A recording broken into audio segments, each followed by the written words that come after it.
Qu'est-ce que le péché? Dans la Bible, la deuxième lettre de Jean explique bien ce qu'est quelqu'un qui pratique le péché. Alors, je vous invite à ouvrir votre Bible dans le Nouveau Testament, la première épître de Jean, la première lettre de Jean, au chapitre 3, au verset 5. Vous le savez, Jésus est venu pour ôter les péchés, et il n'y a point de péché en lui. Quiconque demeure en Jésus ne pêche pas. Quiconque pêche ne l'a pas vu et ne l'a pas connu.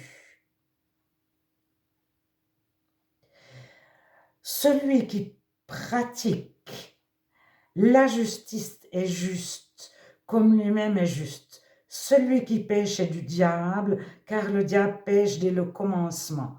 Le Fils de Dieu, Jésus, est venu afin de détruire les œuvres du diable.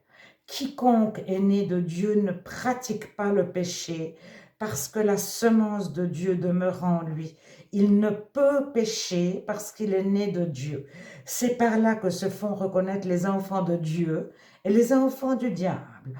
Quiconque ne pratique pas la justice n'est pas de Dieu, non plus celui qui n'aime pas son frère.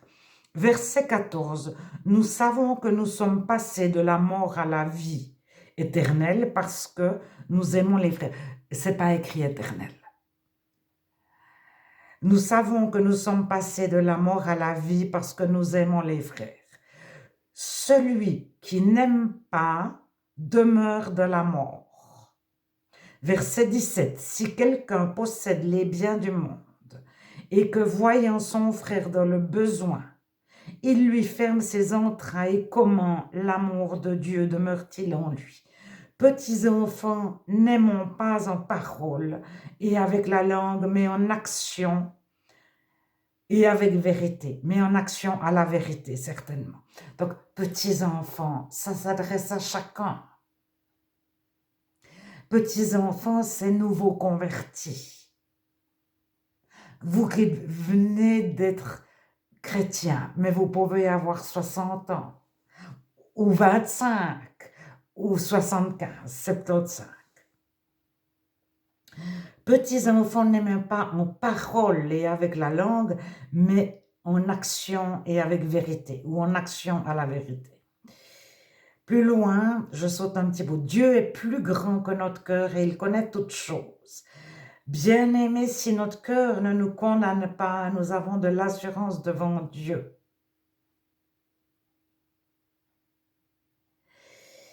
Peut-être que j'aurais pas dû sauter.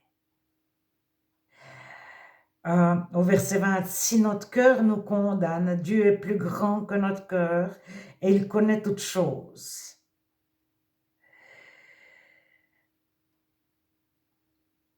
Ah, mais c'est peut-être un autre passage que je connais.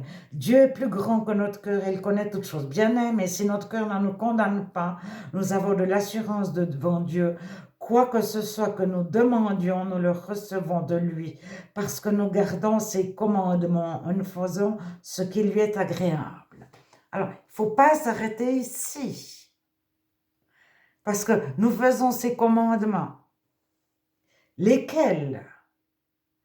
Et c'est ici son commandement que nous croyons au nom de son Fils Jésus-Christ et que nous nous aimions les uns les autres selon le commandement qu'il nous a donné. Celui qui garde ses commandements demeure en Dieu et Dieu en lui, et nous connaissons qu'il demeure en nous par l'Esprit qu'il nous a donné. Alors le premier danger, c'est de s'arrêter au verset 22, nous gardons ses commandements, et de rapprocher ce verset avec l'idée ou avec un autre passage de la Bible, ou avec l'idée qu'on a de ses commandements. Alors, au verset 23, c'est ici son commandement. Que nous croyons au nom de son Fils Jésus-Christ et que nous nous aimions les uns les autres.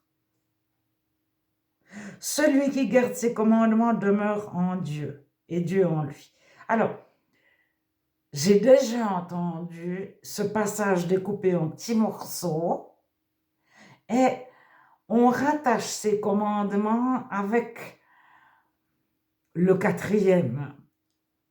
Mais le quatrième commandement, dans d'autres passages de la Bible, c'est le sixième.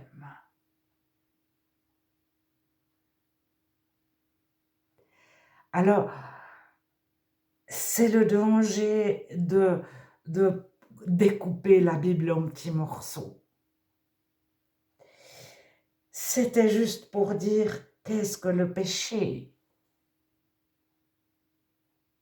Parce qu'on a une idée, on a une idée, mais moi je pense, en tout cas, j'attendais quelque chose de la part des chrétiens quand j'avais 18-19 ans, j'avais une idée qui ne dépendait pas du tout de, de choses que j'avais lues ou entendues ou d'une église ou d'une autre.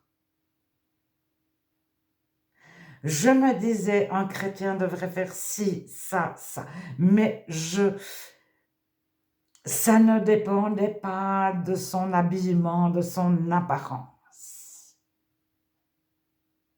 Parce que j'ai vu que le sujet sur comment s'habillent les femmes, mais on m'a posé des questions, comment s'habillent les femmes, c'était un sujet qui intéressait les non-chrétiens.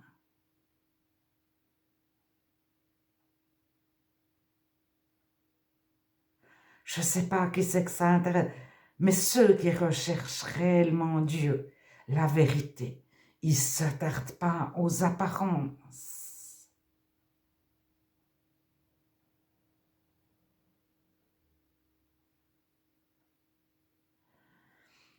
Et ils ont une idée de ce que celui qui se donne le titre de chrétien ou celle qui se donne le titre, encore plus celui qui se donne un titre de ancien pasteur, prophète, etc.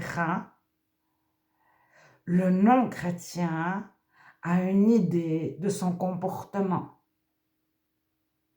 et il attend un amour inconditionnel, l'amour de Dieu.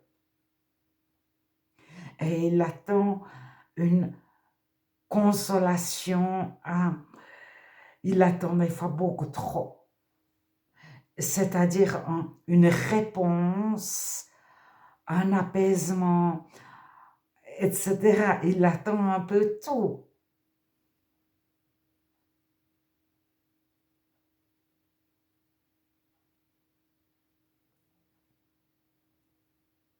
Alors, cette réponse-là, c'est Dieu qui peut la donner.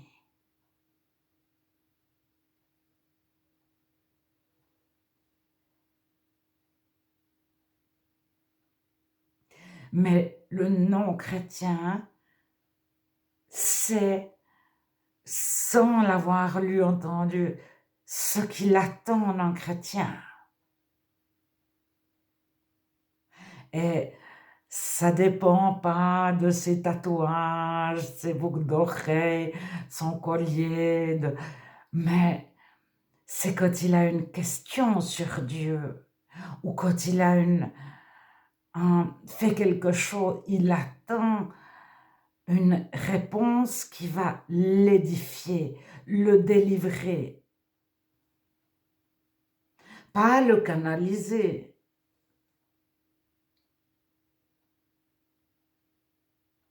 Alors, nous sommes consolés pour consoler, nous sommes réparés pour réparer, nous sommes instruits pour instruire, Dieu nous bénit pour que nous soyons en bénédiction, mais c'est tout l'Ancien Testament.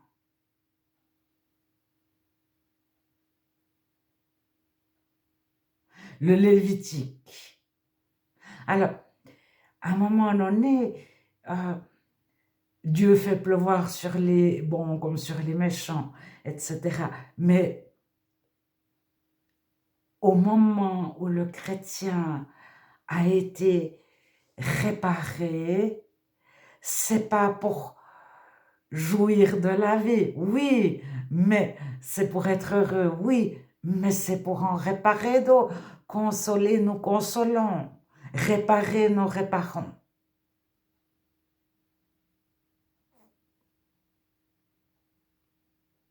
Alors, cette, cette réparation-là, elle ne peut venir que de Dieu. On peut pas on peut pas la fabriquer. Et c'est ça, passer de la mort à la vie. Alors, de la mort éternelle à la vie éternelle, mais avec tout ce qui va avec. Mais il faut naître d'en haut. Nous savons que nous sommes passés de la mort à la vie parce que nous aimons les frères. Mais il y a demeuré en Jésus, voilà.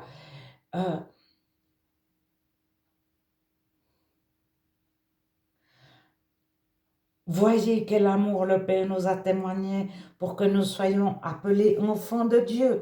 Mais il faut l'être réellement. Mais c'est pas parce que quelqu'un nous a dit maintenant tu as pris cette prière, fais tel truc, puis tu le seras.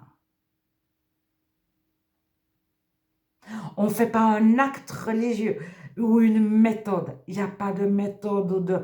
Il y a Dieu qui est intervenu. Et une même méthode peut... Il y a 25 guérisons dans les évangiles et les actes qui sont décrites. Les 25 sont très différentes les unes des autres. Une fois Jésus est présent, une fois il est très loin, à des kilomètres.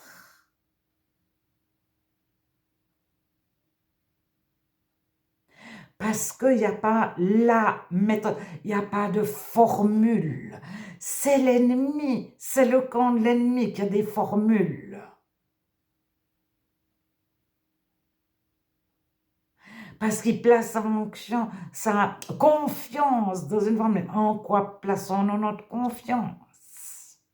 Alors, c'est ça que je réalise toujours plus, c'est que pour passer à avoir confiance en Dieu, moi je suis comme ça, mais un peu tout le monde. On place notre confiance dans notre société. Nous, on a une démocratie, nous, on a la médecine, les hôpitaux, des écoles, une culture, on est les meilleurs en ceci, on a quand même cela, et puis on a confiance dans notre police, dans notre système judiciaire, politique, etc. En Suisse, on a nos 7 salles, ils sont 7, parce que s'il y en avait un tout seul, il prendrait trop de place, etc., etc. Et on place notre confiance dans des choses, enfin dans des systèmes, dans des institutions. On peut même placer notre confiance dans notre pasteur, dans notre cellule de prière, dans notre groupe d'études bibliques, dans notre église qui s'appelle comme ça, qui a telle étiquette, telle étiquette. Et on se dit, ceux-là, ils sont confiants. Et puis à la limite, on sait pas qui c'est ceux-là. Mais on se dit, ils font partie d'une fédération, et puis il y a des grands, eux, pour être grands, ils sont forcément de confiance. Alors, Jean, moi je continuais le chapitre 4. Bien-aimés, n'ajoutez pas foi à tout esprit, mais prouvez les esprits pour savoir s'ils sont de Dieu, car plusieurs faux prophètes sont venus, dont le monde reconnaissait à ceci l'Esprit de Dieu, etc. Mais il y en a qui répètent ce passage pour dire « moi je suis chrétien ».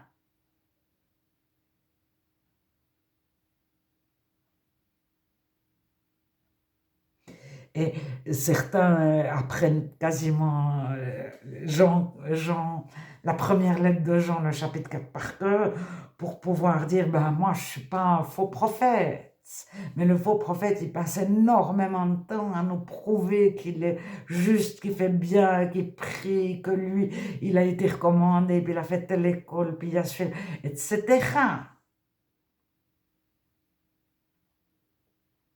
Et il étale toutes ces...